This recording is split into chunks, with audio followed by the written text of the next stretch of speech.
What's up, you guys? It's Matt here. So I have another quick stimulus update for you guys today. I wanted to talk about the $908 billion bill, but specifically talking about Nancy Pelosi and Chuck Schumer, and mentioning Mitch McConnell's name in there because he did reject it. What's crazy is the fact that Nancy Pelosi and Chuck Schumer have come out in support of the $908 billion bill, while Mitch McConnell says he still wants to push the $500 billion bill. And we'll get into some of the details why. But before I start, please hit the like button. Also hit the subscribe button for more videos like this one. And make sure that you get your 2 free stocks with Webull down below. And check out some of the other links that are down there in the description.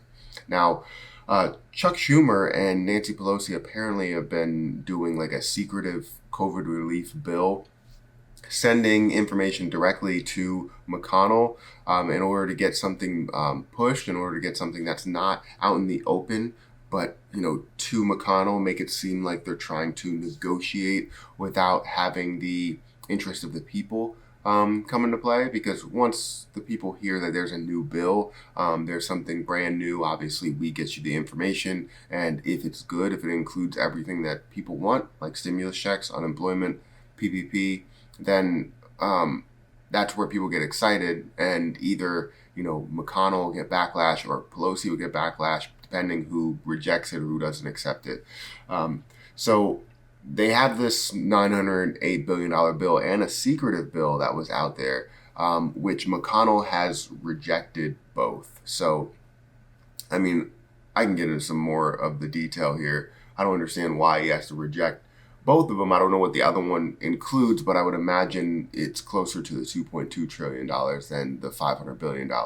But House Speaker Nancy Pelosi and Senate Minority Leader Chuck Schumer abandoned a secret COVID-19 stimulus proposal when they publicly backed the $908 billion bipartisan bill, which I talked about in future videos. If you don't know what that bill includes, make sure you check out my last video. I have all of the detail there.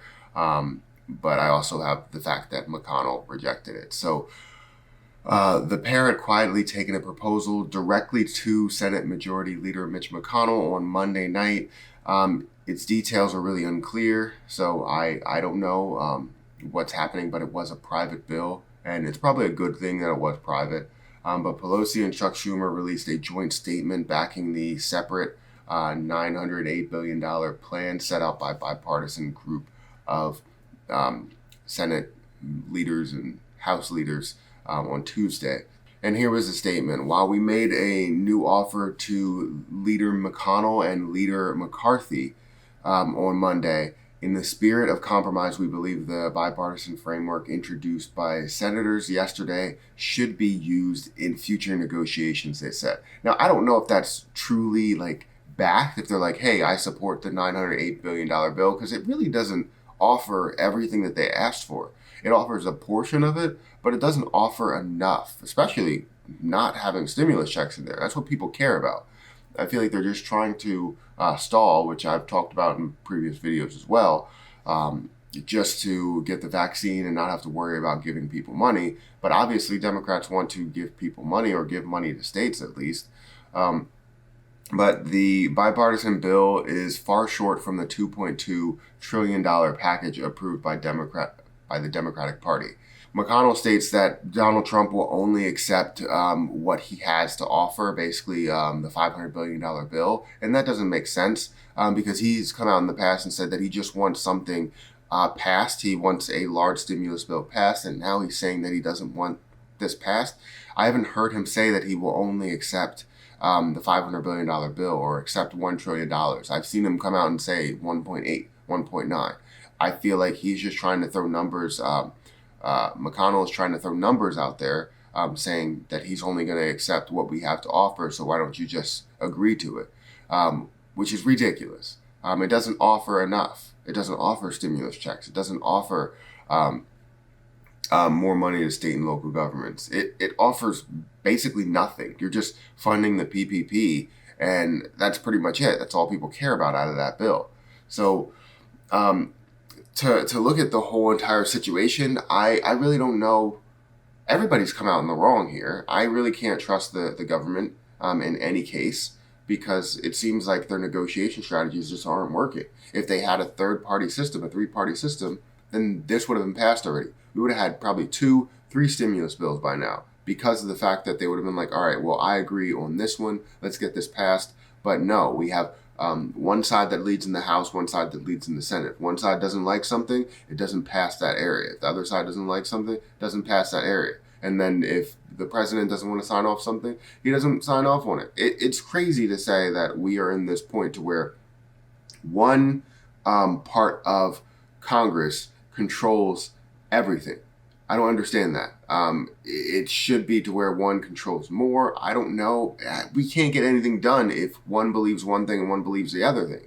That's like telling an atheist all about why you don't believe in Jesus, why you don't believe in God, and then you have the Christian or Catholic or whoever is over here telling you why they believe in God, and it's literally just that conversation. Nobody's gonna get to the point where they're like, oh, well, you know what? I agree with you. Let me change what I have to say here. It's not gonna happen. It's not gonna happen. You can compromise, but it's not gonna give everybody what they believe. And what's crazy is the compromise is not good enough, because one side wants something more towards, let's say, liability protection and businesses, and the other side wants to give more to people, but the side that wants liability protections and all that does not want to give money to people, and the side that wants to give money to people does not want liability protection. So no matter what, you're not going to have that compromise to where you're adding more money to the fire, especially since one side does not want to even add more money, which means that you can't compromise. You have to give them what they want, and that's it. That it's horrible. So in my opinion, this whole entire thing is just a shit show. I don't like it. And it's not showing that our government actually works. Other governments, other countries are laughing at us because we're not doing anything for the people. The motto of United States is to keep poor people poor, and that's what they're doing. They're trying to do that. So let me know what you think about the whole situation. It pisses me off so much that we still have to talk about the second stimulus package when it should have been a third or a fourth stimulus package, where we should have been talking about how we can spend stimulus money rather than how we can even get stimulus money. So yeah, let me know what you think, but make sure you hit that like button, hit the subscribe button, and hit the notification bell for more videos like this one. Also, make sure you get your free stocks down below and any other links that are down there. That helps me out a ton. But I'm going to get out of here, and I'll catch you guys in the next video.